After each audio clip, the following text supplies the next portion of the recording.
ಬಸವಣ್ಣನವರ ಕರ್ಮಭೂಮಿ ಬೀದರ್ನ ಬಸವ ಕಲ್ಯಾಣದಲ್ಲಿ ಸೆಪ್ಟೆಂಬರ್ 15ರಂದು ಪ್ರಜಾಪ್ರಭುತ್ವ ದಿನಾಚರಣೆ ಕಾರ್ಯಕ್ರಮ ನಡೆಯಲಿದ್ದು, ಕಾರ್ಯಕ್ರಮಕ್ಕೆ ಜಿಲ್ಲಾ ಉಸ್ತುವಾರಿ ಸಚಿವ ಈಶ್ವರ್ ಖಂಡ್ರೆ ಚಾಲನೆ ನೀಡಲಿದ್ದಾರೆ. ಅಂದು ಬೃಹತ್ ರ್ಯಾಲಿ ನಡೆಯಲಿದ್ದು, ಅನುಭವ ಮಂಟಪದಿಂದ ಆರಂಭವಾಗಿ ಚಾಮರಾಜನಗರದವರೆಗೆ ತಲುಪಲಿದೆ. ಈ ಐತಿಹಾಸಿಕ ಕಾರ್ಯಕ್ರಮವನ್ನು ಎಲ್ಲರೂ ಯಶಸ್ವಿಗೊಳಿಸಬೇಕು ಅಂತ ಕಾಂಗ್ರೆಸ್ ಮುಖಂಡ ಧನರಾಜ್ ತಾಂಡಪ್ಪಲ್ಲಿ ಮನವಿ ಮಾಡಿಕೊಂಡಿದ್ದಾರೆ. ಬೆಂಗಳೂರಿನ ದೇವನಹಳ್ಳಿಯಲ್ಲಿ ಇದೇ 13ರಂದು ಬೆಂಗಳೂರು ಗ್ರಾಮಾಂತರ ಜಿಲ್ಲಾಡಳಿತದಿಂದ ಬೃಹತ್ ಉದ್ಯೋಗ ಮೇಳ ಆಯೋಜನೆ ಮಾಡಲಾಗಿದೆ.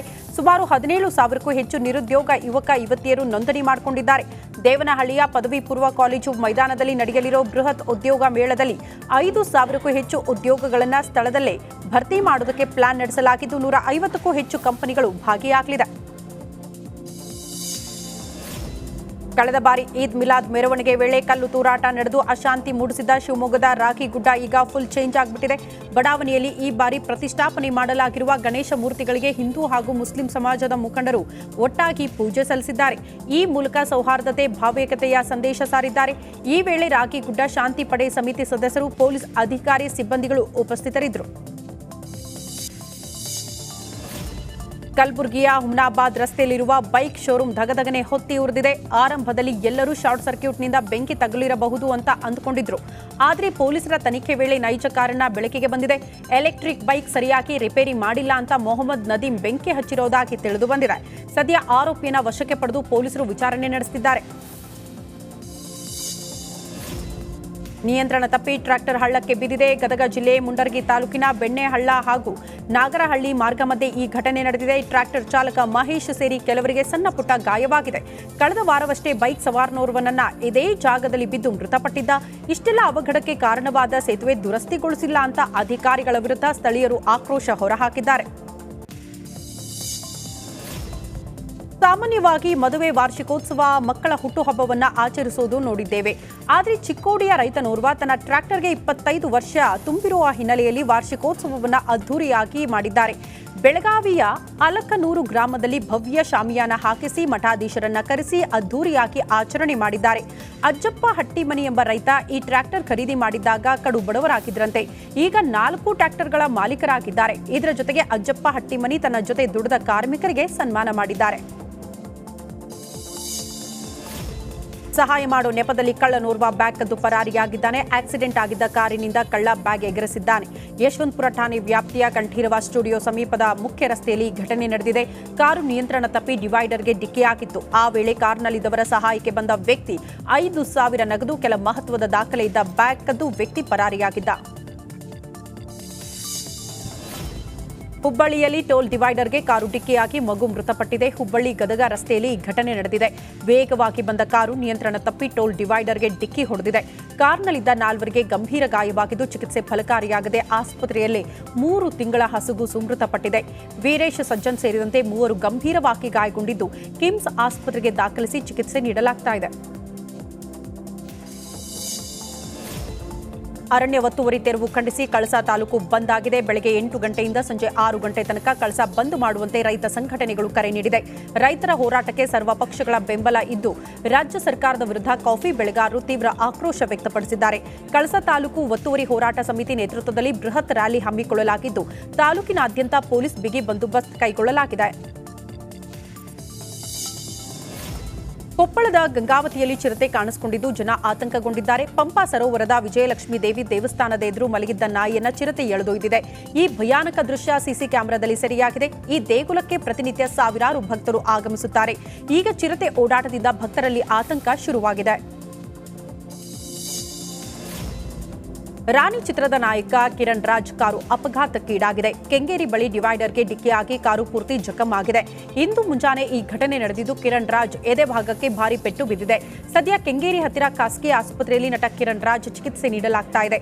ಕಿರಣ್ ಜೊತೆಯಲ್ಲಿ ಇದ್ದ ಎಕ್ಸಿಕ್ಯೂಟಿವ್ ಪ್ರೊಡ್ಯೂಸರ್ ಸೀಟ್ ಬೆಲ್ಟ್ ಹಾಕಿದ್ರಿಂದ ಸೇಫ್ ಆಗಿದ್ದು, ಈಗ ಇಬ್ಬರು ಪ್ರಾಣಾಪಾಯದಿಂದ ಪಾರಾಗಿದ್ದಾರೆ ಅಂತ ವೈದ್ಯರೇ ಸ್ಪಷ್ಟಪಡಿಸಿದ್ದಾರೆ.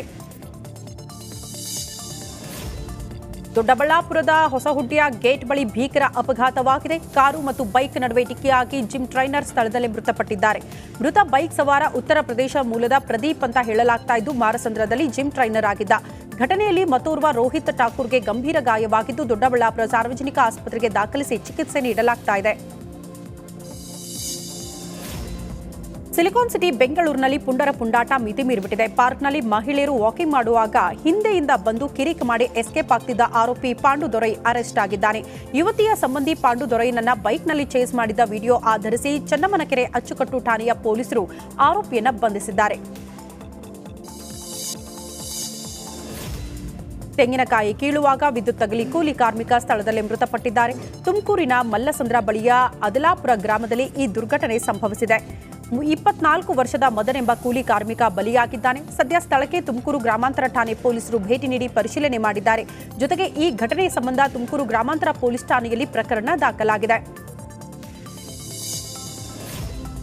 ರಾಜ್ಯದ ಸರ್ಕಾರದ ವಿರುದ್ಧ ಶಾಸಕ ದರ್ಶನ್ ಪುಟ್ಟಣ್ಣಯ್ಯ ಅಸಮಾಧಾನ ಹೊರಹಾಕಿದ್ದಾರೆ. ರಾಜ್ಯ ಸರ್ಕಾರದ ಬೊಕ್ಕಸದಲ್ಲಿ ಹಣವಿಲ್ಲ, ಅಭಿವೃದ್ಧಿ ಕೆಲಸಗಳಿಗೆ ಅನುದಾನ ಸಿಗ್ತಾ ಇಲ್ಲ ಅಂತ ಕಾಂಗ್ರೆಸ್ ಬೆಂಬಲಿತ ಶಾಸಕ ಕಿಡಿಕಾರಿದ್ದಾರೆ. ಮೇಲುಕೋಟೆ ಕ್ಷೇತ್ರದ ಶಾಸಕರಾಗಿರುವ ದರ್ಶನ್ ಪುಟ್ಟಣ್ಣಯ್ಯ ರಸ್ತೆ ಆಗಿಲ್ಲ, ಚರಂಡಿ ಆಗಲಿಲ್ಲ, ಚುನಾವಣೆ ಗೆದ್ದು 1.5 ವರ್ಷ ಆಯಿತು, ಏನೂ ಮಾಡಿಲ್ಲ ಅಂತ ಜನ ಆಕ್ರೋಶ ಹೊರಹಾಕ್ತಿದ್ದಾರೆ ಅಂತ ಕಾಂಗ್ರೆಸ್ ಬೆಂಬಲಿತ ಶಾಸಕ ದರ್ಶನ್ ಪುಟ್ಟಣ್ಣಯ್ಯ ಅಸಮಾಧಾನ ಹೊರಹಾಕಿದ್ದಾರೆ. ನಾವು ಅನ್ಕೊಂಡಿದ್ದಷ್ಟು ಮಟ್ಟಕ್ಕೆ ಫಂಡ್ಸ್ ಬರುತ್ತೆ ಅಂತ ಅಂದ್ಕೊಂಡಿದ್ದಷ್ಟಕ್ಕೆ ಬಂದಿಲ್ಲ. ಈಗ ಡೆವಲಪ್ಮೆಂಟ್ ಆಗೋಕ್ಕೆ ಸುಮಾರು ಇಶ್ಯೂಸ್ ಆಯ್ತೈತೆ. ಯಾಕೆಂದರೆ ಡೆವಲಪ್ಮೆಂಟು ಗೊತ್ತಿರೋಂಥ ವಿಷಯನೇ. ಎಲ್ಲರೂ ರಾಜ್ಯ ಸರ್ಕಾರದ್ದು ಬೊಕ್ಕಸದಲ್ಲಿ ಹಣ ಇಲ್ಲ, ಎಷ್ಟಿದೆ ಅದರಲ್ಲಿ ಮ್ಯಾನೇಜ್ ಮಾಡ್ತಾರೆ. ಇನ್ನೂ ಹಿಂದಿನ ಪೇಮೆಂಟ್ ಮಾಡೋದೇ ಸುಮಾರು ದುಡ್ಡಿದೆ, ಸುಮಾರು ಸಾವಿರಾರು ಕೋಟಿ. ಪ್ರವಾಸೋದ್ಯಮದ ಹೆಸರಲ್ಲಿ ಮಡಿಕೇರಿಯಲ್ಲಿ ಎಗ್ಗಿಲ್ಲದೆ ಹೋಮ್ ಸ್ಟೇ ರೆಸಾರ್ಟ್ಗಳು ತಲೆ ಎತ್ತುತ್ತಾ ಇದೆ. ಹೊರಗಿನಿಂದ ಬಂದ ಖಾಸಗಿ ವ್ಯಕ್ತಿಗಳು ಬೆಟ್ಟ ಗುಡ್ಡಗಳಲ್ಲಿ ದೊಡ್ಡ ಪ್ರಮಾಣದ ರೆಸಾರ್ಟ್ಗಳನ್ನು ನಿರ್ಮಾಣ ಮಾಡುತ್ತಿದ್ದಾರೆ. ಜೊತೆಗೆ ಕೃಷಿ ಭೂಮಿಯನ್ನ ಕೃಷಿಯೇತರ ಚಟುವಟಿಕೆಗಳಿಗೆ ಬಳಕೆ ಮಾಡುತ್ತಿದ್ದಾರೆ. ಇದರಿಂದ ವರ್ಷದಿಂದ ವರ್ಷಕ್ಕೆ ಕೃಷಿ ಭೂಮಿಯ ಜಾಗ ಕ್ಷೀಣಿಸ್ತಾ ಇದೆ ಅಂತ ಸ್ಥಳೀಯರು ಆತಂಕ ವ್ಯಕ್ತಪಡಿಸಿದ್ದಾರೆ. ಕೊಡಗಿನಲ್ಲಿ ಸುಮಾರು 4,000 ಹೋಮ್ ಸ್ಟೇಗಳಿದೆ. ಈ ಪೈಕಿ 1,300 ಹೋಮ್ ಸ್ಟೇಗಳು ಕಾನೂನು ಬಾಹಿರವಾಗಿ ನಡೀತಾ ಇದೆ. ಇವುಗಳ ಜೊತೆಗೆ ಸುಮಾರು 150 ರೆಸಾರ್ಟ್ಗಳು ಜಿಲ್ಲೆಯಲ್ಲೇ ತಲೆ ಎತ್ತಿದೆಯಂತೆ. ಮೈಸೂರಿನಲ್ಲಿ ಕಳ್ಳರ ಹಾವಳಿ ಹೆಚ್ಚಾಗಿದೆ. ಹಾಡ ಹಗಲೇ ಮನೆಯಲ್ಲಿ ಕಳ್ಳತನಕ್ಕೆ ಯತ್ನ ನಡೆದಿದೆ. ಬನ್ನೂರಿನ ರಾಮದೇವರ ಬೀದಿಯಲ್ಲಿ ಈ ಘಟನೆ ನಡೆದಿದೆ. ಜಯಮ್ಮ ಎಂಬುವರಿಗೆ ಸೇರಿರುವ ಮನೆಗೆ ನುಗ್ಗಿರುವ ಕಳ್ಳರು ಕೈಗೆ ಸಿಕ್ಕ ವಸ್ತುಗಳನ್ನು ಕದಿಯೋ ವೇಳೆ ಮನೆ ಮಾಲೀಕರು ಬಂದಿದ್ದಾರೆ. ಇದರಿಂದ ಎಚ್ಚೆತ್ತ ಕಳ್ಳರು ಸ್ಥಳದಿಂದ ಕಾಲ್ಕಿತ್ತಿದ್ದಾರೆ. ಈ ದೃಶ್ಯ ಸಿಸಿ ಕ್ಯಾಮೆರಾದಲ್ಲಿ ಸೆರೆಯಾಗಿದೆ. ಶ್ರೀಗಂಧದ ಮರಗಳನ್ನು ಕಡಿದು ಕಳ್ಳತನ ಮಾಡಿದ್ದ 4 ಅರೆಸ್ಟ್ ಆಗಿದ್ದಾರೆ. ಕಳ್ಳತನ ಮಾಡಿದ್ದ 60 ಕೆಜಿ ಶ್ರೀಗಂಧವನ್ನು ಪೊಲೀಸರು ವಶಕ್ಕೆ ಪಡೆದುಕೊಂಡಿದ್ದಾರೆ. ಕಳೆದ ಸೆಪ್ಟೆಂಬರ್ 3ರ ರಾತ್ರಿ ಇಕ್ಕನೂರು ಕುರುಬರ ಹಳ್ಳಿಯಲ್ಲಿ ಶ್ರೀಗಂಧ ಕಳ್ಳತನವಾಗಿತ್ತು. ಸದ್ಯ ಆಂಧ್ರ ಮೂಲದ ಕೊಟ್ಟೂರಪ್ಪ, ಓಬಣ್ಣ, ಈರಣ್ಣ, ಚಳ್ಳಕೆರೆ ಮೂಲದ ಸಿದ್ದಣ್ಣ ಬಂಧಿತರು ಅಂತ ಹೇಳಲಾಗ್ತಾ ಇದೆ. ಕೋಲಾರದಲ್ಲಿ ಚಿರತೆ ಹಾವಳಿ ಮುಂದುವರೆದಿದೆ. ಕುರಿದೊಡ್ಡಿ ಮೇಲೆ ದಾಳಿ ಮಾಡಿರುವ ಚಿರತೆ 10 ಕುರಿಗಳನ್ನು ತಿಂದು ತೇಗಿದೆ. ಹೆಬ್ಬನಿ ಗ್ರಾಮದ ನಾರಾಯಣಪ್ಪ ಎಂಬುವರಿಗೆ ಸೇರಿರುವ ಕುರಿಗಳು ಬಲಿಯಾಗಿದ್ದು, ಕಳೆದೊಂದು ವಾರದಲ್ಲಿ ಇದು 4ನೆಯ ಚಿರತೆಯ ದಾಳಿಯಾಗಿದೆ. ಇದರಿಂದ ಗ್ರಾಮಸ್ಥರಲ್ಲಿ ಆತಂಕ ಹೆಚ್ಚಾಗಿದ್ದು, ಚಿರತೆ ಹಿಡಿದು ಅರಣ್ಯಕ್ಕೆ ಬಿಡುವಂತೆ ಗ್ರಾಮಸ್ಥರು ಒತ್ತಾಯಿಸಿದ್ದಾರೆ. ಕೋಲಾರದ ಕೆಜಿಎಫ್ ತಾಲೂಕು ಬೇತಮಂಗಲ ಗ್ರಾಮದಲ್ಲಿ ಕಾನೂನು ಬಾಹಿರವಾಗಿ ಇಟ್ಟುಕೊಂಡಿದ್ದ ಶಸ್ತ್ರಾಸ್ತ್ರಗಳನ್ನು ವಶಕ್ಕೆ ಪಡೆದುಕೊಳ್ಳಲಾಗಿದೆ. ಜೊತೆಗೆ ಕರಗ ನಾಗರಾಜ್ ಹಾಗೂ ಮಾಲೂರು ಮೂಲದ ಸೀನಪ್ಪ ಬಂಧಿತರಾಗಿದ್ದು, ಬಂಧಿತರಿಂದ 1 ನಾಡ ಬಂದೂಕು ಹಾಗೂ ಲಾಂಗ್ ವಶಕ್ಕೆ ಪಡೆದುಕೊಳ್ಳಲಾಗಿದೆ. ಓಣಂ ಹಬ್ಬದ ಹಿನ್ನೆಲೆ ವಿಶೇಷ ರೈಲುಗಳ ವ್ಯವಸ್ಥೆ ಮಾಡಲಾಗಿದೆ. ಓಣಂ ಹಬ್ಬದ ಪ್ರಯುಕ್ತ ಹುಬ್ಬಳ್ಳಿ ಕೋಚುವೇಲಿ ನಡುವೆ ವಿಶೇಷ ರೈಲು ಬಿಡಲಾಗಿದೆ. ಇದೇ ಭಾನುವಾರ ಓಣಂ ಹಬ್ಬ ಇದ್ದು, ಪ್ರಯಾಣಿಕರು ಹೆಚ್ಚುವರಿ ದಟ್ಟಣೆ ತಪ್ಪಿಸುವುದಕ್ಕೆ ರೈಲು ವ್ಯವಸ್ಥೆ ಮಾಡಲಾಗಿದೆ. ಪ್ರಯಾಣಿಕರು ಈ ರೈಲು ವ್ಯವಸ್ಥೆಯನ್ನು ಸದುಪಯೋಗ ಪಡಿಸಿಕೊಳ್ಳುವಂತೆ ರೈಲ್ವೆ ಇಲಾಖೆ ಮನವಿ ಮಾಡಿಕೊಂಡಿದೆ. ವಿಜಯಪುರದ ಶಿವಾಜಿ ಸರ್ಕಲ್ನಲ್ಲಿ ಗಜಾನನ ಮಹಾಮಂಡಳಿಯಿಂದ ಗಂಗಾರತಿ ನಡೆಯಿತು. ವಾರಣಾಸಿಯಿಂದ ಆಗಮಿಸಿದ್ದ ಅರ್ಚಕರಿಂದ ಗಣೇಶನಿಗೆ ಗಂಗಾರತಿ ಮಾಡಲಾಗಿದೆ. ಭೀಕರ ಬರಗಾಲ ಎದುರಿಸ್ತಾ ಇರುವ ವಿಜಯಪುರ ಜಿಲ್ಲೆಗೆ ಉತ್ತಮ ಮಳೆಯಾಗಲಿ, ಬೆಳೆ ಬರಲಿ ಅಂತ ಪ್ರಾರ್ಥನೆ ಮಾಡಲಾಗಿದೆ. ಜಿಲ್ಲಾ ಪೊಲೀಸ್ ವರಿಷ್ಠಾಧಿಕಾರಿ ಋಷಿಕೇಶ ಸೋನಾವಣೆ ಹಾಗೂ ಮಾಜಿ ಸಚಿವ ಅಪ್ಪಾಸಾಹೇಬ್ ಪಟ್ಟಣಶೆಟ್ಟಿ ಕಾರ್ಯಕ್ರಮದಲ್ಲಿ ಭಾಗಿಯಾಗಿದ್ದರು. ಕೇಂದ್ರ ಸರ್ಕಾರದಿಂದ ವಕ್ಫ್ ಬೋರ್ಡ್ ಕಾಯ್ದೆ ತಿದ್ದುಪಡಿ ಸಂಬಂಧ ಧಾರವಾಡದಲ್ಲಿ ಶ್ರೀರಾಮ ಸೇನೆ ಮುಖ್ಯಸ್ಥ ಪ್ರಮೋದ್ ಮುತಾಲಿಕ್ ಮಾತನಾಡಿದ್ದಾರೆ. ತಿದ್ದುಪಡಿ ಸಂಬಂಧ ಸಂಸತ್ ಸಮಿತಿಯನ್ನ ಸರ್ಕಾರ ರಚನೆ ಮಾಡಿದೆ. ಈ ಸಮಿತಿಗೆ ಮನೆ ಮನೆಯಿಂದ ಪತ್ರ ಕಳುಹಿಸಿ ಅಂತ ಮುಲ್ಲಾ ಮೌಲ್ವಿಗಳು ಹೇಳ್ತಿದ್ದಾರೆ. ತಿದ್ದುಪಡಿ ವಿರೋಧಿಸಿ ಪತ್ರ ಬರೆಯುವಂತೆ ಪ್ರಚಾರ ಮಾಡುತ್ತಿದ್ದಾರೆ. ಈಗ ತಿದ್ದುಪಡಿ ಪರವಾಗಿ ಹಿಂದೂಗಳು ನಿಲ್ಲಬೇಕಾಗಿದೆ. ಸೆಪ್ಟೆಂಬರ್ 12ಕ್ಕೆ ಶ್ರೀರಾಮ ಸೇನೆ ಸಹಿ ಸಂಗ್ರಹ ಅಭಿಯಾನ ಮಾಡಲಿದೆ. ಸಹಿ ಸಂಗ್ರಹ ಅಭಿಯಾನದ ಮೂಲಕ ಬೆಂಬಲವಾಗಿ ನಿಲ್ಲುತ್ತೇವೆ ಅಂತ ಹೇಳಿದ್ದಾರೆ. ಬೆಂಗಳೂರು ಮೈಸೂರು ದಶಪಥ ಎಕ್ಸ್ಪ್ರೆಸ್ ಹೈವೇಲಿ ದಿನೇ ದಿನೇ ವಾಹನ ದಟ್ಟಣೆ ಹೆಚ್ಚಾಗ್ತಾ ಇದೆ. ಅದರಲ್ಲೂ ವಾರಾಂತ್ಯದಲ್ಲಿ ಎಕ್ಸ್ಪ್ರೆಸ್ ಹೈವೇ ಫುಲ್ ಬ್ಯುಸಿ ಆಗಿರುತ್ತೆ. ಈ ಹಿನ್ನೆಲೆ ಸಂಸದ ಡಾಕ್ಟರ್ ಮಂಜುನಾಥ್ ಭೇಟಿ ನೀಡಿ ಪರಿಶೀಲನೆ ಮಾಡಿದ್ದಾರೆ. ಕುಂಬಳಗೋಡು ಸಮೀಪದ ಕದಂಬ ಜಂಕ್ಷನ್ ಬಳಿ ಸಂಚಾರ ದಟ್ಟಣೆ ಕುರಿತು ಅಧಿಕಾರಿಗಳ ಜೊತೆ ಚರ್ಚೆ ನಡೆಸಿದರು. NHAI ಅಧಿಕಾರಿಗಳು ಸಂಚಾರ ದಟ್ಟಣೆ ನಿಯಂತ್ರಣದ ಬಗ್ಗೆ ಮಾಹಿತಿ ಪಡೆದುಕೊಂಡಿದ್ದಾರೆ. ಇದರ ಜೊತೆಗೆ ದಸರಾ ಮಹೋತ್ಸವ ಹತ್ತಿರವಾಗ್ತಾ ಇದ್ದು, ಈ ಹಿನ್ನೆಲೆ ವಾಹನ ದಟ್ಟಣೆ ಕಾರ್ಯಕ್ರಮಕ್ಕೆ ಅಥವಾ ನಿಯಂತ್ರಣಕ್ಕೆ ಸಂಸದ ಡಾಕ್ಟರ್ ಮಂಜುನಾಥ್ ಸೂಚನೆ ಕೊಟ್ಟಿದ್ದಾರೆ. ಉತ್ತರ ಕನ್ನಡ ಜಿಲ್ಲೆ ಶಿರೂರು ಗುಡ್ಡ ಕುಸಿತ ಪ್ರಕರಣಕ್ಕೆ ಸಂಬಂಧಪಟ್ಟಂತೆ ಕಣ್ಮರೆಯಾಗಿದ್ದ ಜಗನ್ನಾಥ್ ನಾಯಕ್ ಇನ್ನೋರ್ವ ಪುತ್ರಿಗೂ ಉದ್ಯೋಗ ನೀಡಲಾಯಿತು. ಕೇಂದ್ರ ಸಚಿವ HD ಕುಮಾರಸ್ವಾಮಿ ಕೈಗಾದಲ್ಲಿ ಉದ್ಯೋಗ ಕೊಡಿಸಿದ್ದಾರೆ. ಜಗನ್ನಾಥ್ ಪುತ್ರಿ ಕೃತಿಕಾ ನಾಯ್ಕ್ಗೆ ಕೈಗಾ ಅಣು ವಿದ್ಯುತ್ ಸ್ಥಾವರದಲ್ಲಿ ಉದ್ಯೋಗ ನೀಡಲಾಗಿದೆ. BHEL ಕಂಪನಿ ಅಡಿಯಲ್ಲಿ ಉದ್ಯೋಗ ನೀಡಲಾಗಿದೆ. ಕುಮಾರಸ್ವಾಮಿ ಅವರು ಹೇಳಿದಂತೆ ನುಡಿಯೋ ವ್ಯಕ್ತಿ, ಬಡವರ ಬಂಧು, ಯಾರು ಕಷ್ಟ ಇದೆ ಅಂತ ಅವ್ರ ಮುಂದೆ ಬಂದರು, ಅವ್ರು ಏನು ಕಷ್ಟದಲ್ಲಿದ್ದವ್ರು ಕಣ್ಣೀರು ಹಾಕಿದ್ರು ತಮ್ಮ ಕಣ್ಣಲ್ಲೂ ನೀರು ಬರುವಂಥ ವ್ಯಕ್ತಿ ಅವರು ಅವತ್ತೇ ಹೇಳೋಗಿದ್ರು. ಮದುವೆ ಗಾಸಿಪ್ ಬಗ್ಗೆ ಮೌನ ಮುರಿದ ಮೋಹಕ ತಾರೆ ರಮ್ಯಾ ಮೌನ ಮುರಿದಿದ್ದಾರೆ. ಇನ್ಸ್ಟಾಗ್ರಾಮ್ ಸ್ಟೋರಿಯಲ್ಲಿ ಮದುವೆ ಬಗ್ಗೆ ಸ್ಪಷ್ಟನೆ ನೀಡಿದ್ದಾರೆ. ಉದ್ಯಮಿಯನ್ನ ಕೈ ಹಿಡಿಯಲಿದ್ದಾರೆ ಎಂಬ ವದಂತಿಯನ್ನ ತಳ್ಳಿ ಹಾಕಿದ್ದಾರೆ. ಇಂತಹ ವದಂತಿಗಳನ್ನ ನಂಬಬೇಡಿ, ನಾನು ಮದುವೆ ಆಗಿದ್ರೆ ನಾನೇ ತಿಳಿಸ್ತೀನಿ, ಅನಧಿಕೃತ ಮೂಲಗಳಿಂದ ವದಂತಿಗೆ ಕಿವಿ ಕೊಡಬೇಡಿ ಅಂತ ರಮ್ಯಾ ಸ್ಪಷ್ಟೀಕರಣ ಕೊಟ್ಟಿದ್ದಾರೆ.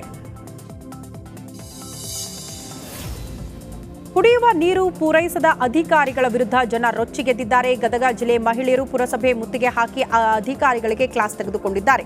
ಲಕ್ಷ್ಮೇಶ್ವರ ಪಟ್ಟಣದ ಬಹುತೇಕ ವಾರ್ಡ್ಗಳಲ್ಲಿ ಸರಿಯಾಗಿ ನೀರು ಬರ್ತಾ ಇಲ್ಲ. 25 ದಿನವಾದರೂ ಕೂಡ ನೀರು ಬಿಡದ ಅಧಿಕಾರಿಗಳ ನಡೆಯನ್ನ ಖಂಡಿಸಿ ಕಚೇರಿಯ ಬಳಿ ಬಂದಿದ್ದ ಮಹಿಳೆಯರು ಪುರಸಭೆ ಮುಖ್ಯಾಧಿಕಾರಿ ಮಹೇಶ್ ಹಡಪದ್ ಹಾಗೂ ಅಧ್ಯಕ್ಷೆ ಯಲ್ಲವ್ವ ವಿರುದ್ಧ ಧಿಕ್ಕಾರ ಕೂಗಿದ್ದಾರೆ. ಸ್ಥಳಕ್ಕೆ ಬಂದ ಅಧಿಕಾರಿ ಅಧ್ಯಕ್ಷರಿಗೆ ಮಹಿಳೆಯರು ಸರಿಯಾಗಿ ಕ್ಲಾಸ್ ತೆಗೆದುಕೊಂಡಿದ್ದಾರೆ.